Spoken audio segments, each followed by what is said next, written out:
Okay, troops.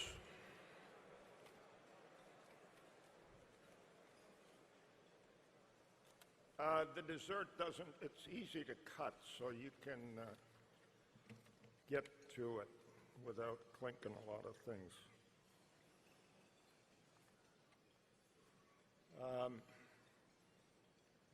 Well, welcome to the Dwight D. Eisenhower Luncheon.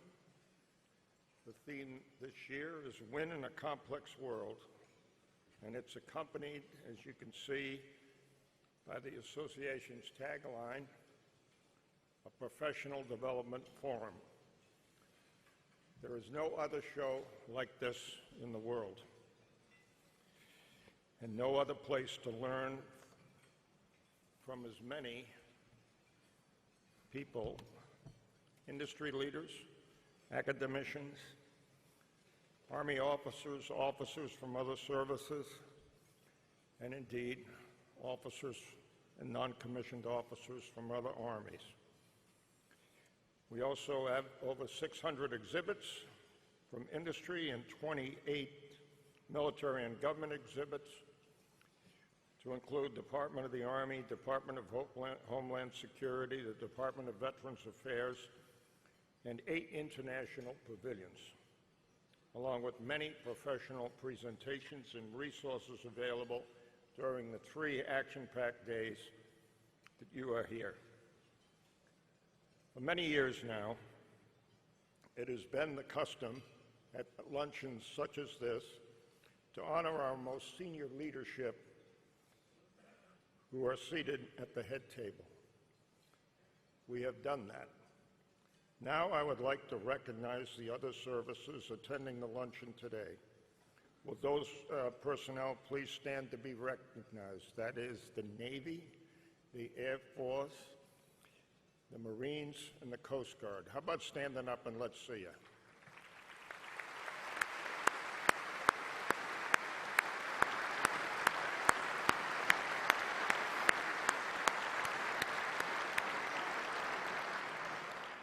Now, there's a number of special guests in the audience whom I would like to recognize. I believe Lieutenant General Robert Foley, Medal of Honor recipient from the war in Vietnam.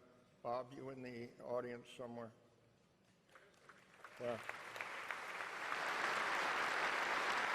Right over there.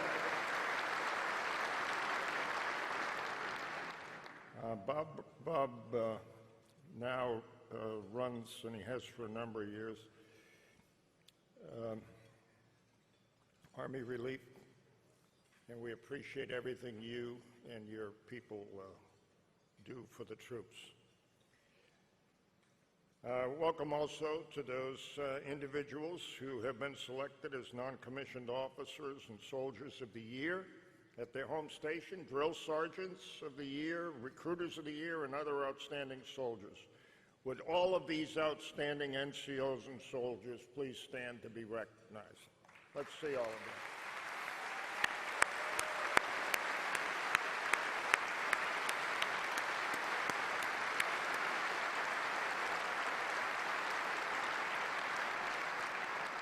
We're pleased to have all of you with us, and we're very proud of you.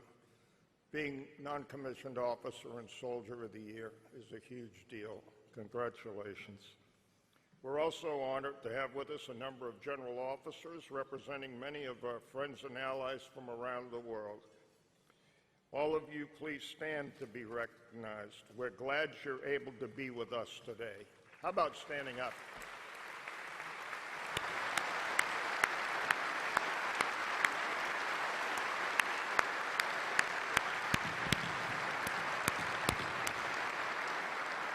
We're proud of you and happy to have you with us. Traditionally, the Army Chief of Staff and the Sergeant Major of the Army have used this venue to make presentations of Army awards to outstanding soldiers, non-commissioned officers, and soldiers. Would General Milley and Sergeant Major Daly please join me here on the position in front of the podium so that we can present some awards.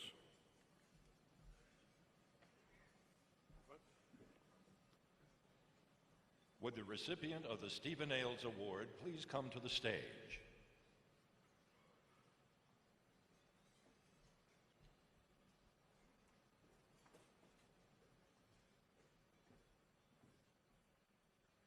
The Stephen Ailes Award is presented annually by the Department of the Army to the Outstanding Drill Sergeant of the United States Army.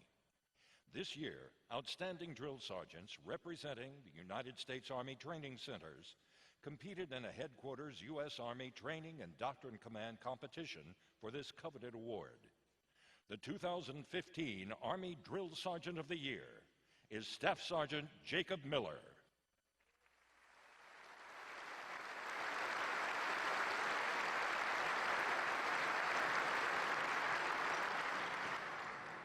Would the recipient of the Ralph E. Haynes Jr. Award please come to the stage?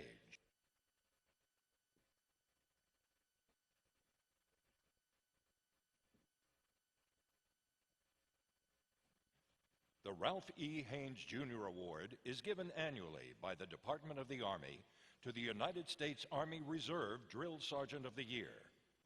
Outstanding drill sergeants representing United States Army Reserve training divisions and separate brigades competed in a headquarters U.S. Army Training and Doctrine Command competition for this coveted award. The 2015 Reserve Drill Sergeant of the Year is Staff Sergeant Mark Mercer.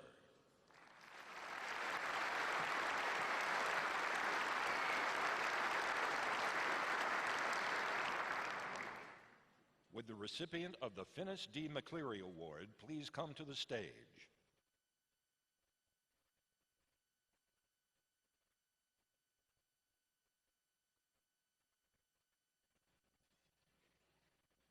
The Finis D. McCleary Award is presented each year to the non-commissioned officers selected as the very best Advanced Individual Training Platoon Sergeant of the Year. Outstanding Advanced Individual Training Platoon Sergeants representing United States Army Training Centers competed in a headquarters U.S. Army Training and Doctrine Command competition for this coveted award. The 2015 Individual Training Platoon Sergeant of the Year is Sergeant First Class Samuel Enriquez.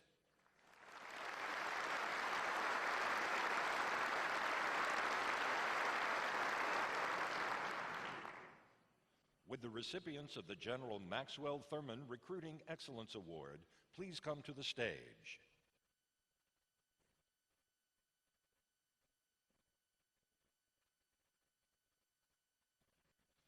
The General Maxwell Thurman Recruiting Excellence Award is given each year to the active duty, Army National Guard, and Army Reserve Recruiters of the Year.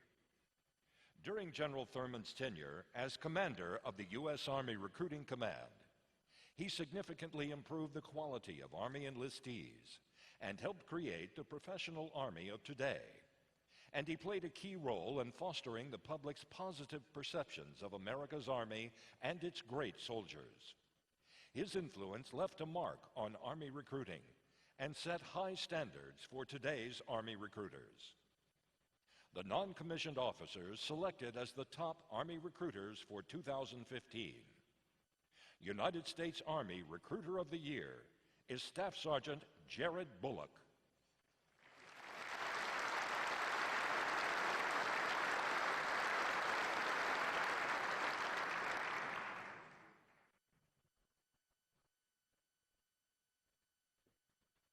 The United States Army National Guard Recruiting and Retention NCO of the Year is Sergeant First Class Matthew Jasper.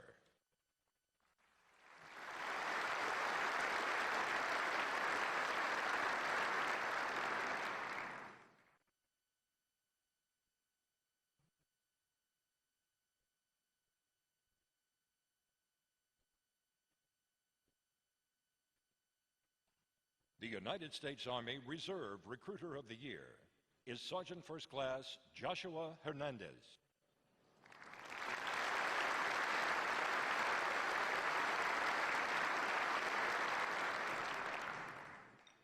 Would the recipients of the Retention in Excellence Award please come to the stage?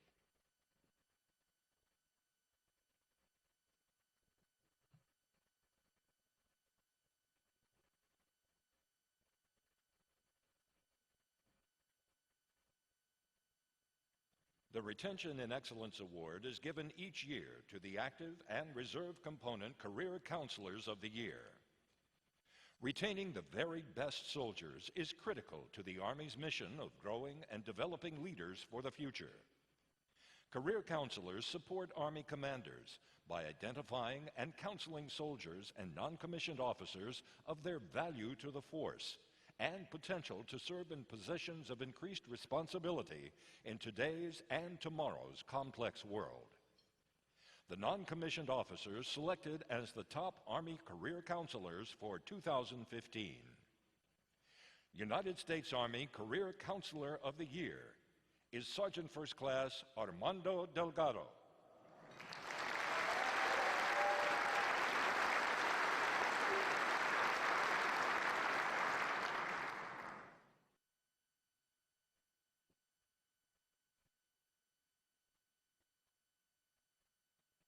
The United States Army Reserve Component Career Counselor of the Year is Sergeant First Class Donna Schwan.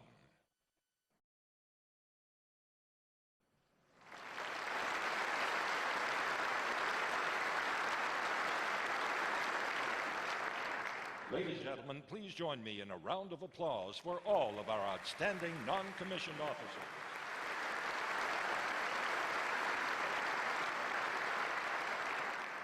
Now, ladies and gentlemen, please direct your attention to the screens for a short video highlighting soldiers across our Army. Your willingness to serve, to step forward at a time of war and say, "Send me," is the reason the United States stays strong and free. The next mission we're likely to be called upon is going to be configured just this way, multinationally, and whenever the next call does come, everybody's prepared to go.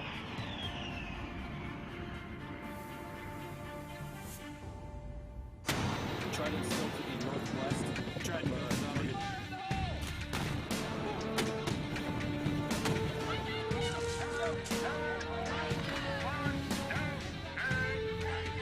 It's definitely awesome to be part of the history of a Ranger School. So graduating with these guys next to me probably will be one of the highlights of my life. phenomenal. 1, 2, 3, 2, 1, 2, 3, 1, 2. From great soldiers, non-commissioned officers, and officers, these are the people who make Army leaders.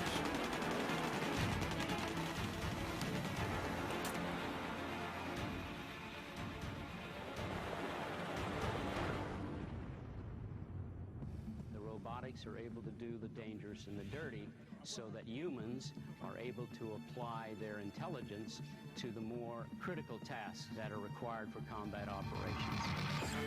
We will always be ready to fight today. We will always prepare to fight tomorrow. Just because you're sitting in the back seat doesn't make you just an extra person. You have a job to do. You represent the finest fighting force the world has ever known. In the years ahead, your country will call on you to continue that tradition. I don't want you to ever forget why you are here or how vital your mission is to our national security. Our flag will always be there because the freedom and liberty it represents to the world will always be defended by patriots like you.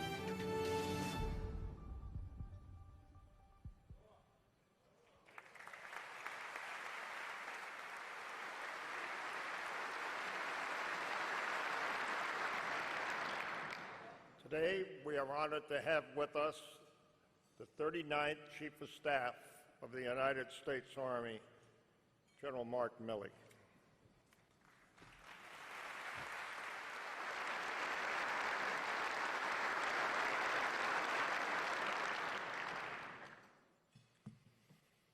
Well, thanks, General Sullivan. I appreciate that. And you noticed that the first words in that video was readiness. The second was future force. The third, people, or taking care of our troops. And those are the three priorities I put out. And today I'm going to concentrate on the first one. But General Sullivan, I first want to thank you for putting this together for all of us. And thanks for your years of mentorship and leadership and continued service to our Army. You are truly a great representation of our Army, and you are truly an example of selfless service. So how about a round of applause for General Sullivan?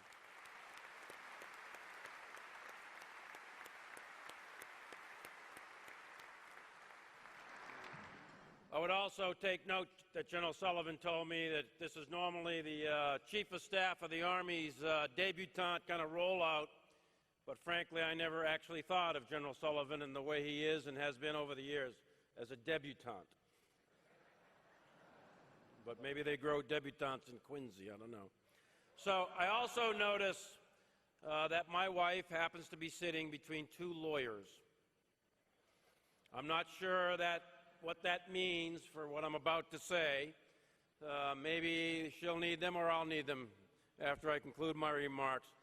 But the Association of the U.S. Army has provided yet again a wonderful venue for us as the leaders of our Army and our allies and friends and supporters throughout the country to honor our soldiers, our civilians, and importantly, our families. And it gives us an opportunity to reflect on what that means, and I think we have some 30,000 attendees at this year's conference is what I was told, and I'm pretty sure that I and Secretary McHugh shook all of your hands last night in a pretty long line. And for Secretary McHugh, I want to publicly thank him. I've done it a couple of times earlier in the week, but this is a pretty big forum, and I think it is worth noting, since this is his last AUSA convention as Secretary, to take a moment and reflect on his 6 years of service. And over the course, Mr. Secretary, of your tenure, you have never failed us. You have fought hard for your great Army, for our great Army. And you've led us through a number of very significant strategic transitions.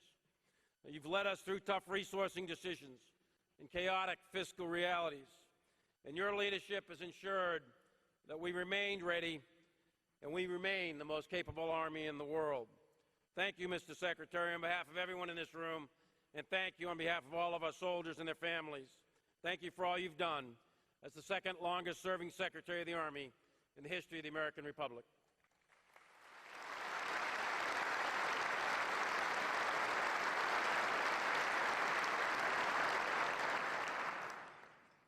This convention also allows us to take a moment and reflect on what we have done as America's Army and establish some markers, some priorities on the way ahead. Normally, the Chief stands here and announces bold new initiatives. And I am sorry to report that this year, my first year, I will sorely disappoint. Despite overwhelming numbers of cards and letters and emails that have poured into me over the last 6 to 8 weeks, now is not the time for me to announce changing our blues to the World War II pinks and greens. And no, I am not going to bring back the 1911-1945, for which I dearly love. And contrary to popular belief, I will not rename all our forts after victorious Union generals. So sorry to disappoint. Maybe next year, but not this year. General Shinseki said, don't throw a new beret out there, not on your first day.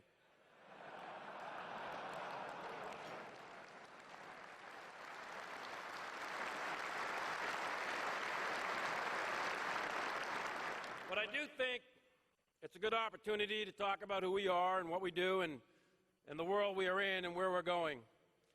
And to start, I think it's important to recognize up front that we are something, we the Army, are something bigger than just the Army. We are part of a joint force. For we as an Army do not and never have fought alone. We have always fought alongside our brothers and our sisters in the Navy, the Marines, the Air Force, and the Coast Guard, and with our many allies who are represented here as well. The United States Army deploys on exercises, goes into contingency operations, goes to war on Navy ships and Air Force planes. Unless we forget, yes, we call Army attack helicopters artillery or mortar support, but we also call close air support from Navy or Air Force fighters and bombers. And usually, in fact always, from someone who has done it, That is the first call we make when we are in enemy contact.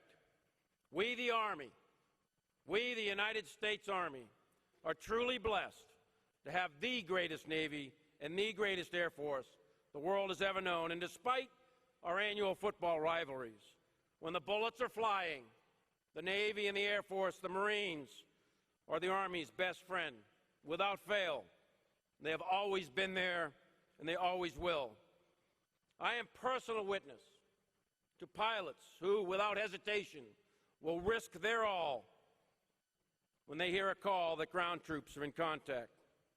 We may not like their football teams, but we damn sure love the sound of their jets.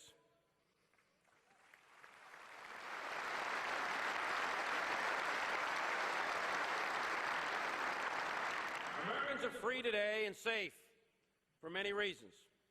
But I submit that one of the most important reasons is because we have and still have an exceptional military. And our Army, the United States Army, is the very foundation of that military. And we have also had an exceptional array of allies and partners who have fought shoulder to shoulder for years and decades in a cause against common foes. Some, like France, have been with us for over 2 centuries since the American Revolution. Others, like Britain, Australia, New Zealand, and Canada, have fought along our side for well over a century. Germans, Japanese, and Koreans for over 6 decades, and many, many others in the coalition for the last 14 consecutive years of war. Yes, we are a great Army, and we must remain so, but we should never, ever forget that we are not in this fight and never have been in this fight alone. And this convention gives us an opportunity to look at ourselves and what we must do to remain the most competent, most capable, and most lethal Army as part of an incredible joint and solid international team. And so let me talk a little bit about our Army. First, why do we even exist? Why do we have an Army? Why does the United States taxpayer foot the bill for the United States Army? It's simple, really. We, the United States Army, as part of the joint force, we exist for a singular purpose and none other. And that is to fight and win wars in defense of the United States of America. That's it.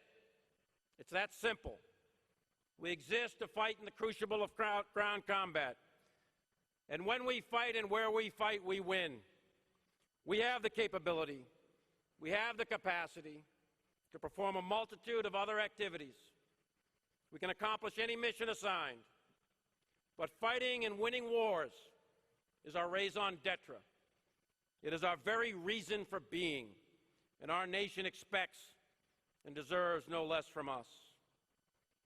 Second, we are a total Army. We are one Army. And we are an Army of almost 1 million strong, not 490,000.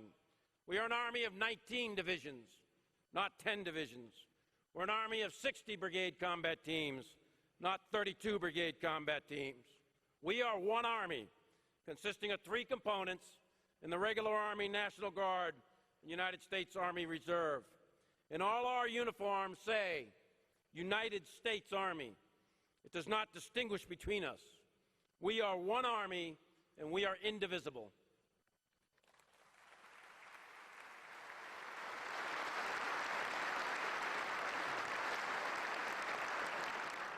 Right now, today, as I stand before you, America's Army is strong.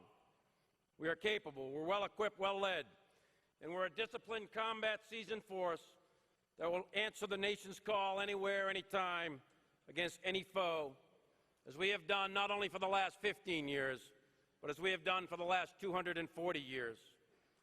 Today, we are engaged with more than 140,000 soldiers in over 150 countries around the world, either in the fight, deterring aggression, or reassuring our allies and partners. We continue to engage the enemy in the mountains of Afghanistan as we work with allies and partners to support the Afghan National Security Force. We are training, advising, and assisting in Iraq to fight the ruthless terrorism of ISIL. And the United States Army is relentlessly hunting terrorists throughout many other parts of the world. We are engaging our partners in Africa and throughout America, both north and south. We have almost 100,000 soldiers committed to the Pacific, and we are deterring aggression on the Korean Peninsula as we have done for 60 years. In both Europe and Asia, we are actively reassuring allies in the face of emerging challenges. And in short, our Army stands ready. We are not even close to being a hollow army. And no enemy of this country, no enemy of the United States, should ever think otherwise. We, the United States Army, may bend, but we, the United States Army, refuses to ever break. However,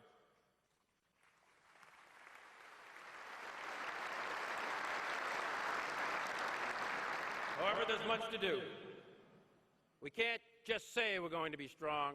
There is much to do to remain strong, to remain capable, to remain ready, to ensure that, in fact, we do not break. We must constantly recommit ourselves to the readiness of our Army, and we must never, ever lull ourselves into a false sense of complacency where we beat our chest on how good we are with bravado and hubris to wake up and find ourselves unready for combat. Readiness, combat readiness, is our #1 priority, and there is no other #1.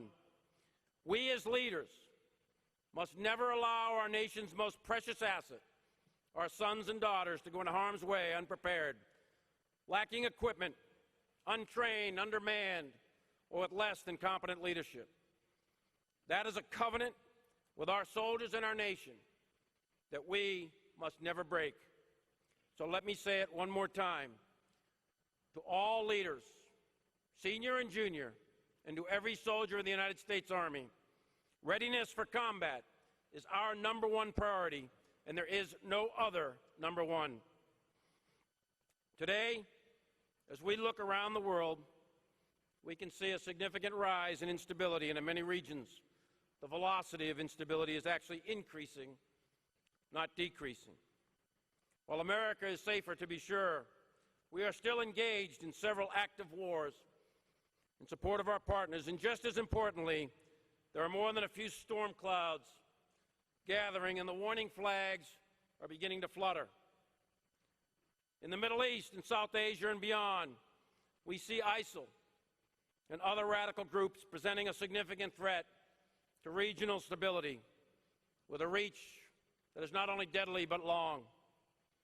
For many of our close friends, ISIL is truly an existential threat.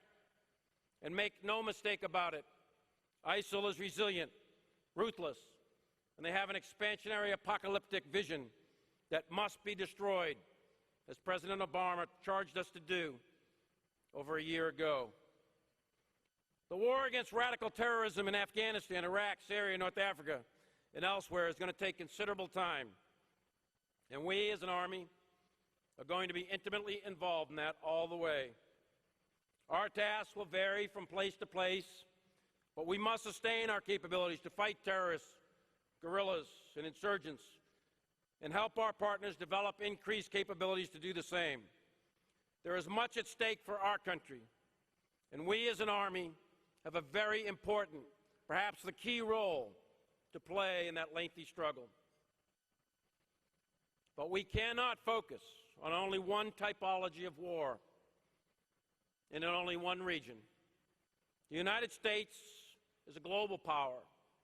We have global responsibilities, and we've had them at least since the Second World War, if not longer.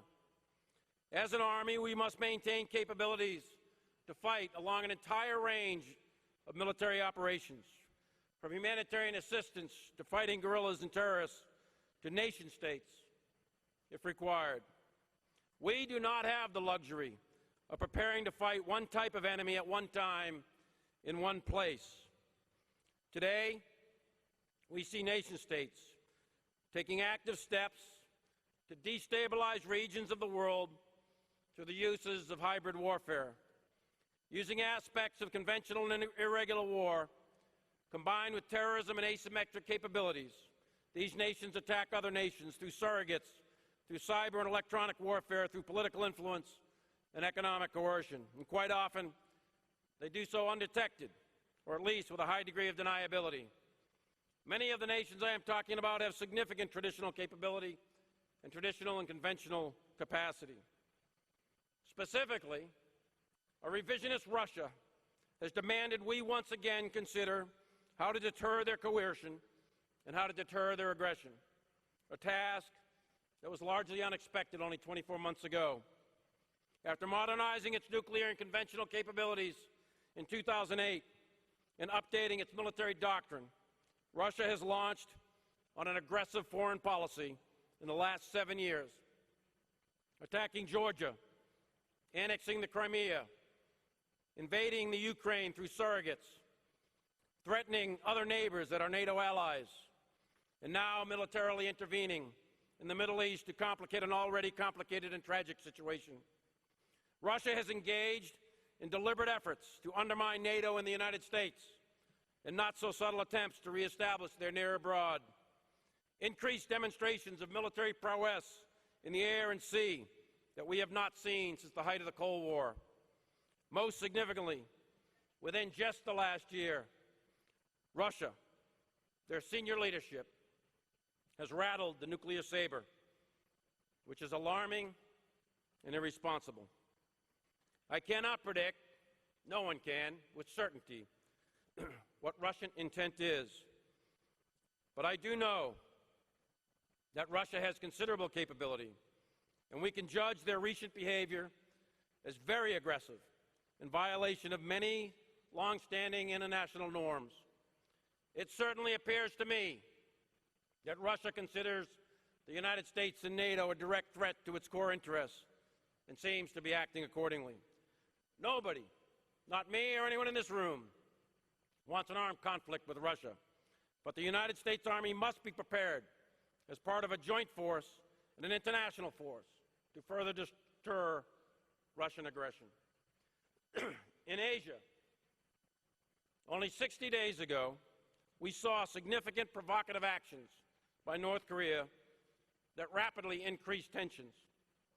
There has been an armistice there since 1953, but that situation on the Korean Peninsula has always been tenuous. The United States, with our ROC ally and others, have been vigilant, and we must remain so. The 38th parallel today is still, as it has been for years, the most heavily armed border in the world. And a conflict there would be a human catastrophe of immense proportions. Our readiness to rapidly respond to a contingency in Korea is a key task for this Army and requires significant training for a large number of our formations. One day, the Korean people will be whole again. And for that to happen peacefully, that is going to require high levels of readiness on the part of the United States Army in order to deter war. Elsewhere in Asia, we see a rising China with increased military capabilities and a growing assertive foreign policy. However, assertiveness is not aggressiveness, and China is not an enemy. But history tells us that while capability grows slowly, intent can change quickly. Our Army has an important role to play in maintaining stability in Asia by assuring our allies that U.S. commitment is firm. And we do this through exercises and routine engagements. 6 of the world's largest armies are in Asia. 40% of all weapon sales happen in Asia. And 21 of 26 chiefs of Asian militaries are Army officers. There is no doubt in my mind that U.S. interests in Asia are supported by the great capabilities of our Navy and Air Force. But our Army also has an important and indeed critical role to play in preserving the peace in that critical region. We should not easily forget that in the last 70 years, we have fought 3 of our nation's largest and most bloody conflicts in Asia. For 40 years, there has generally been peace in Asia, and our Army remains the key. are key to our entire joint force to help keep that peace. And our readiness to conduct combat operations on short notice and strategically deploy must be known by our adversaries, must be demonstrated on a routine basis that we are ready, and together that constitutes a fundamental to deterrence. We will do that over time by setting the conditions to increase our effectiveness to meet the challenges of today and the future. We will set the conditions to maintain overmatch against future adversaries by developing new technologies, some of which you saw in that film, for ground combat, and exploring new concepts on how to fight in innovative ways, on how to organize our forces while enhancing our ability to deal with unforeseen challenges. And this requires an absolute focus on readiness and reminds us, especially in light of the challenging fiscal conditions, how critical it is that we build the right Army of the future. But first, let me discuss a few myths, a few misconceptions about war that often creep into the dialogue, especially here inside the Beltway, when we deal with budgets and figure out force structures and future investments. In my view, these myths are factually and historically incorrect and can lead to bad policy choices, not only for our Army, but for our nation's security. And my experience is that they're often promulgated by those who have never actually experienced the blood, the sweat, and the tears of war. And let me review just a few of them. First, I don't know how many times I've heard that wars will be short. Wars of the future will be short. There's no doubt that decision makers of any nation that embark on a war most of the time desire it to be a short affair, perhaps even a minor dust-up. Our founding fathers certainly had no intention of fighting a 5 or 6 year war against the greatest power of the day. Most thought they would rebel a bit, get some tax relief, and could do so with their local town militias. They had no idea of the struggle they were entering with Britain. Lincoln, perhaps our greatest president, along with most Northerners, thought that he was entering a mere 90-day contingency to put down a small rebellion. Neither leaders nor followers in either the North or the South had any clue that they were entering a 4-year bloodfest that would be the deadliest in American history. And of course, no leaders in Europe or elsewhere in 1914 thought they would butcher an entire generation of their youth in the next 4 years and lose 5 empires, cause a massive and history-changing revolution in Russia, and set conditions for World War II, the most devastating war in human history, only 20 years after the First War ended. No one in those European capitals thought, when they mobilized their forces for what they believed would be a 6 to 8 week short war of maneuver in that fateful summer only 100 years ago. And we thought dispatching a few battalions of troops from our occupation army in Japan would stop a North Korean invasion in the summer of 1950. And as soon as the North Koreans knew they were facing American soldiers, they would simply stop. Vietnam was never supposed to last a decade, result in defeat and end in presidency, and cost the lives of over 50,000 soldiers and Marines. And of course, I doubt we thought we would still be in the Balkans, Afghanistan, or Iraq when we first started the places I've been. Wars are funny things. They have a logic all their own, and they rarely conform to pre-planned timelines. Perhaps it is the need for illusion and hope in the human psyche. Perhaps it is not understanding the very nature of war upon which we embark. Or perhaps it is just sheer bloody incompetence. But for whatever reasons, wars are very rarely short. Another myth is that wars can be won from great distances through the use of advanced technologies which give us standoff from the air or the sea, a truly asymmetric advantage that America does possess. Our precision munitions and cruise missiles are wonderful. I love them. And they deliver a devastating punch. But this, too, is very seductive. And it posits that wars can be won on the cheap in terms of our own blood. Of course, we want it to be true.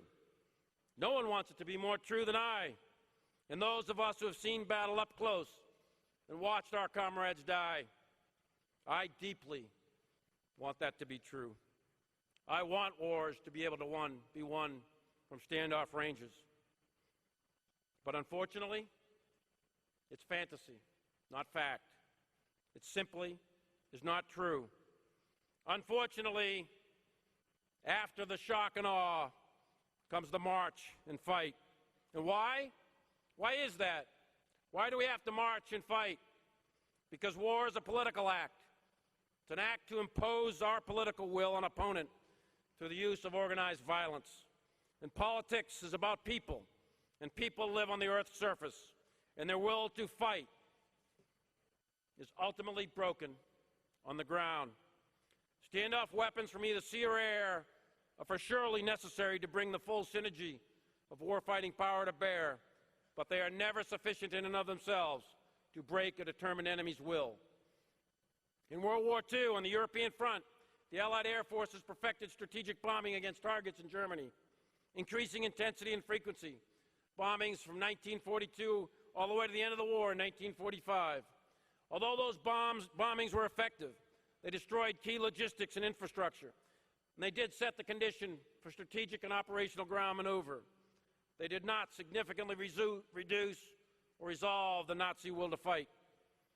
They continued to build weapons, the Nazis did, and their military continued to fight with great skill long after it was obvious they would ultimately lose. It would take a substantial ground force with great support from the air and the sea, fighting through North Africa, Sicily, Italy, France, and of course the huge battles on the Eastern Front that all led ultimately to the Axis Army's defeat and their unconditional surrender in 1945. In the Pacific, I think of Iwo Jima, a small 2 miles by 4 miles island in the Central Pacific with very little vegetation, bombed for over 60 consecutive days by air forces, and almost 4 days of pre-assault fires by a U.S. Navy fleet consisting of over 400 ships with hundreds of 5-inch, 6-inch, 8-inch, and 16-inch guns. No 8 square miles of the Earth's surface has ever been bombed as much as the island of Iwo Jima. The Marines of the assault force were told that the Japanese defenders were all killed and resistance would be minimal. Of 23,000 Japanese ground forces defending that island, roughly 300 were killed in the pre-assault fires. At the end of the Marines' amphibious assault, as the U.S. flag rose over Mount Suribachi, 22,000 Japanese and almost 7,000 Marines lay dead. 20,000 other Marines wounded. All of that in 19 days. My father passed away a few months ago, but he never forgot Iwo Jima. And he could tell you with certainty about the myth of winning battles or wars from the sea or air alone. But we see that same myth playing out today on our evening news as we watch an ideologically committed enemy in ISIS withstand and even expand despite over a year of pounding from the air. As we know all too well, the first shots in any war are often fired from the sea or the air. But to win a war, the last shots are going to be fired on the ground. Another and perhaps more recent myth is that special forces can do it all, and America needs only an elite rapid reaction force to battle terrorists, and we will be good to go. To be sure, our SOF, our Special Operations Forces, are the best in the world, but killing high-value targets is the tacticization of strategy. That's all it is. It is necessary, but not sufficient. To prevail in war takes so much more than killing selected terrorists through drone strikes or small unit raids, which is nothing more than attrition warfare, a dressed-up version of body counts. Like war from standoff ranges, it is very seductive. and takes very few American casualties. And there is no doubt that our SOF operations are necessary, and they are great, and they are the best SOF operators in the world. But they alone cannot do it.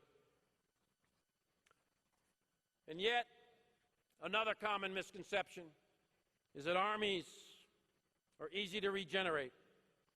All you have to do is go to basic training, add a few leaders, and presto, you have a unit. The reality is far more challenging. Leaders take many, many years to develop the competencies and the skills necessary to wage ground combat. A platoon sergeant will take 10 to 15 years, while a battalion commander will require 15 to 17 years. Units that are capable of conducting maneuver require years to train to the levels of proficiency that are needed to actually fight in real war. Today's weapon systems, mission command, communications, just to name a few examples, take many months to master. An M1 tank, an Apache helicopter, or Patriot missile systems are not weapons where their crews develop the necessary skills simply overnight. And then to work beyond the individual and crew skills to get to combined arms maneuver with joint fires, where commanders bring together teams of teams, is a higher order of skill requiring repetitive and rigorous training over extended periods of time. Even throughout our own history, before we had all these sophisticated weapons, it took years to generate sufficient forces to prevail in actual war. We had a small standing federal army on the eve of the Civil War. World War I began and we were merely a constabulary force chasing Pancho Villa. And again, in World War II, we had to expand rapidly. It was amazing, actually, that we only had a couple 100,000 troops in our army, while the clouds of war were gathering in both Asia and Europe. Neither Nazi Germany nor Imperial Japan thought the United States was serious.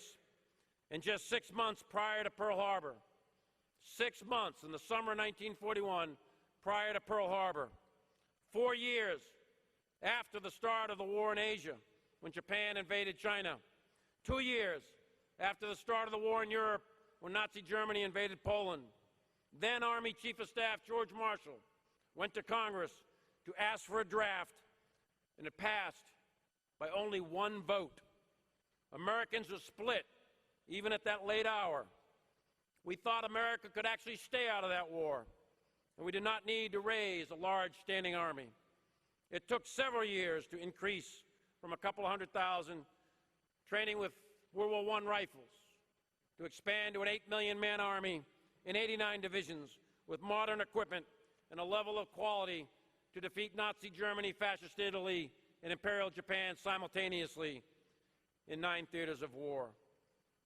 I can tell you that that level of expansion is probably unlikely, but there is no doubt in my mind that at some point in the future the United States Army will be required to expand again, and to the extent possible, I intend to modify the calculation of speed and expansion through the selective use of increased National Guard and U.S. Army Reserve readiness, by adding training days, asking for money to increase the CTC rotations, and the effective use of roundout units to put teeth, actual teeth, into the words of our total Army concept.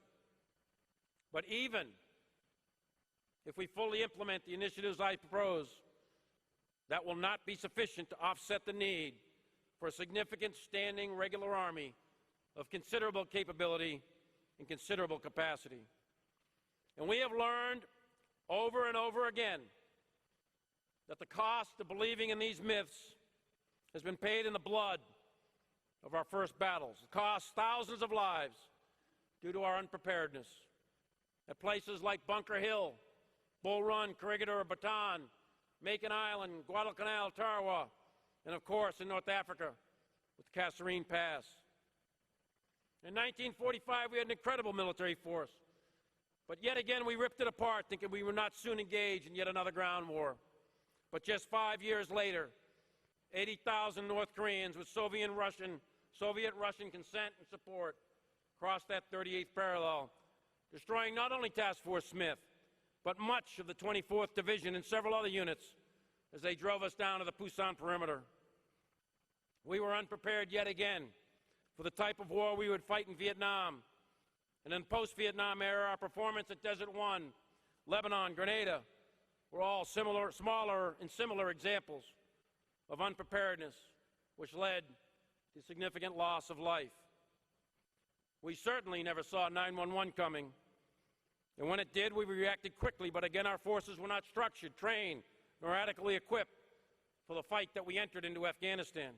In Iraq, we dispatched Saddam's 400,000-man army with considerable skill in less than a month, with combined arms maneuver and joint fires. But we were caught very short for the ensuing years of insurgency and terrorism. We adjusted, as we always do, but only after learning the hard lessons and the loss of many lives. Maybe the future, maybe, it will allow us months or even years to raise and train a land force. But I, for one, seriously doubt it. Learning lessons means we do not repeat the same mistakes of the past. And we here in this room, today and every day hereafter, must make the solemn promise to do all we can in our power to never again repeat the mistakes of unpreparedness, the mistakes of unreadiness. And when our soldiers deploy to defeat the enemies of our country, they must go with the best equipment, the best training, and their formations must be well manned and, most importantly, well led. In short, they must be ready. As the Chief of Staff of the United States Army, there are aspects of readiness I do not control, such as the budget. However, we will ensure that no matter what budget we get, no matter how big we are, that our Army is well trained, that we will execute realistic, tough, integrated combined arms and joint training at home station and at the CTCs. This training, without fail, will include the Army Reserve, National Guard, and our regular Army. We must maintain a combat edge. Tough, realistic training builds trust and confidence in our leaders and our formations and all of our soldiers. It is the most important thing we do to prepare for combat. The best care for our soldiers is bringing them home with their dog tags, alive and whole in mind and body. And providing tough, realistic training is the best way I know of to do that. And readiness means our units will be well equipped with the best American industry can produce. We must sustain the discipline to keep our kit properly maintained. And readiness also means that we cannot allow our formations to be so undermanned that we end up with one or two squads of effectives in a platoon or one or two platoons to a company. No matter how many units we have, we must keep them at a readiness to withstand the rigors of combat. And key to our readiness is our leaders. And we have to continue to adapt our leader programs and institutions to ensure our leaders are the best we can possibly make them. They have already proven in combat to be agile and adaptive. Every major and below knows nothing but war. They are seasoned, and they are good. They are good at learning, innovating, and remaining ahead of their adversaries. But we must never have our leaders only of great competence. We must create leaders of great character. We must not forget that when the chips are down, it's the middle of the night and the enemy is closing in.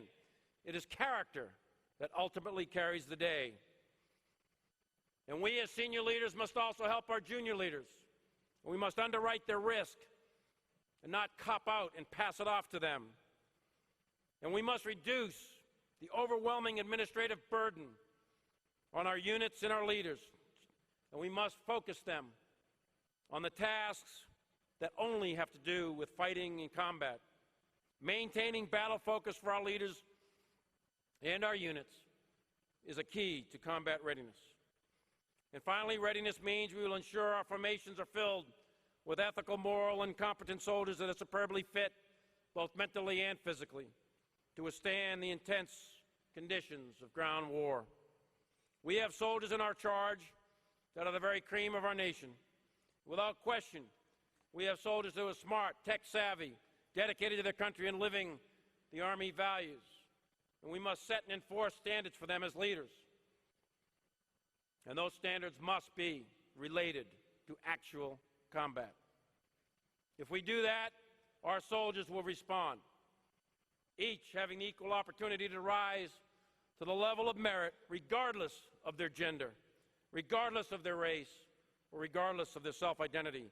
Each of our soldiers has volunteered to serve a cause greater than themselves, and ensuring their care and the care of their families during and after their service is every leader's responsibility, and every one of us is a soldier for life.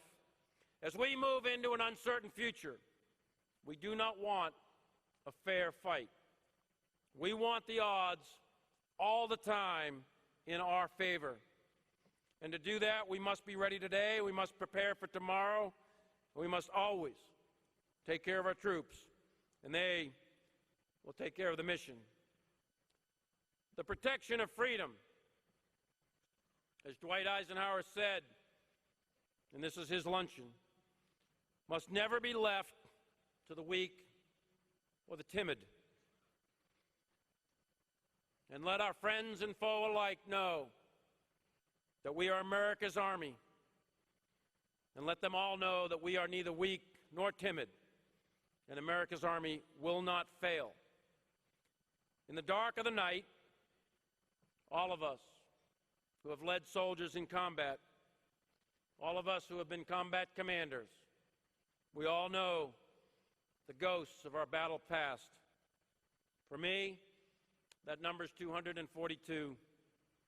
We see their faces, and all of them speak to us from the grave. We in uniform know that we risk life and limb. We understand the hazards of our chosen profession. But those ghosts, they remind us. They remind us that no soldier should ever die because they were not ready. Major Andrew McClary was killed at Bunker Hill. He reminds us too. And Private James Clough fell at Bull Run in another first battle. Private Matthew Wan died at Cantigny in World War I. And Lieutenant Herbert Pace gave the ultimate sacrifice in Manila as the Japanese overran the Philippines. Eugene Johnson, a young Marine PFC, was killed at Guadalcanal in a battle that any Marine will tell you they weren't prepared to go into. And Army Sergeant Frank Aiello died in our first battle in North Africa at Kasserine. A short time later, PFC Richard Confer gave his life as part of Task Force Smith when he fired a bazooka at a North Korean tank and it bounced off. And Jerry Heimer, a young specialist in the 1st Cavalry, known to some in this room, died in the Ai Drang Valley in our first big battle there. Never forget Marine Sergeant John Harvey. He died at Desert One in Iran. And all of us, in this room especially, should remember PFC Marlon Rockhold. He was killed by a sniper a day after we declared mission accomplished in Iraq. The cost of our unpreparedness is high, and the lives of our soldiers, sailors, airmen, and Marines hang in the balance of the decisions we make as senior leaders. And let us swear upon the valor and courage, let us swear upon their graves that we will never send them into combat again unready. Readiness is the key. It's the key to peace. It's the key to deter conflict. And it's a fundamental requirement to win in war.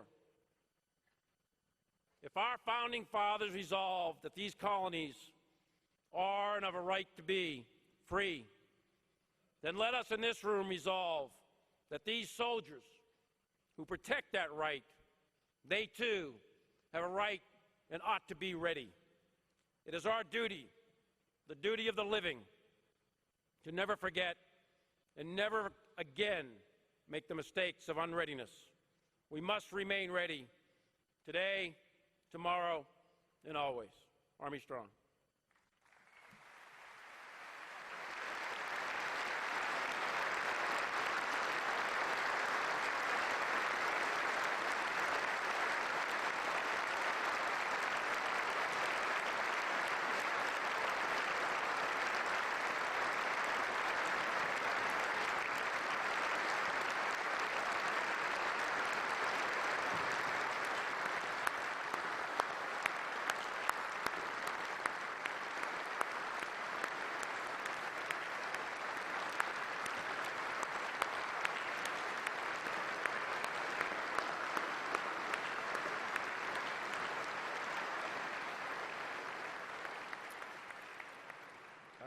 think that speaks for itself, Chief. Thanks a lot. We're proud of you. Proud of the Army. I think that goes without saying that we stand ready to support you and the Secretary of the Army and the Army team going forward. Before we conclude, I want to get down to the mundane here. Encourage all of you to visit the military exhibits, the presentations, attend the presentations. The time will be adjusted for you. This is a great chance to exchange views and so forth and so on. Please be sure to attend the Contemporary Military Forums hosted by ILW and the Army family efforts, all of which are important, and take advantage of these moments to strengthen your resolve. Okay, gang. Have a good afternoon. I'll see. Oh, yeah. Have fun tonight at the receptions, but, you know, take care of yourself. And I'll see you at some point around post, and then I'll see you tomorrow morning if those of you we don't see again. Okay, thanks a lot. Thanks, Chief. Ladies and gentlemen, this concludes our luncheon. Please remain in your seats until the head table has cleared the room. Please remain at your tables until the head table has cleared the room.